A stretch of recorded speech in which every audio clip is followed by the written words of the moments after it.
mga ka-friendship, let's go guys at samahan niyo ako mag-bouquet. Magbubuquet tayo ngayon guys ng order na customer natin. Kaya let's go!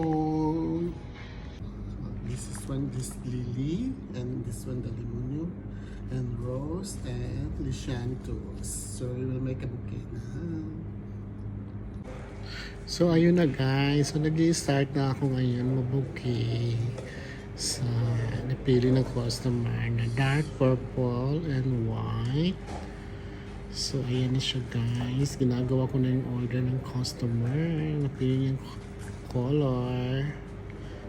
So ayan, doon nyo guys kung paano ko siya selection para kakaroon kayo ng idea.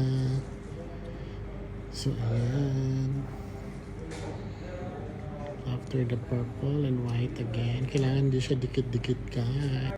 So yun naman ang pinaka-sikreto yun doon guys, para hindi siya mag-dikit-dikit yung bulaklak at saka malaki siya tingnan. So ayan na siya guys, para happy ang customer pag nakita niya na wow, so big. Covered. So yan ang mga gusto nila guys, yung covered. Malaki siya tingnan. Kasi gusto nila always malaki, always big. So ayan siya, dark purple and white with light blue color covered. Ganon. So ayan siya. I hope you like it mga katusok. See you next video.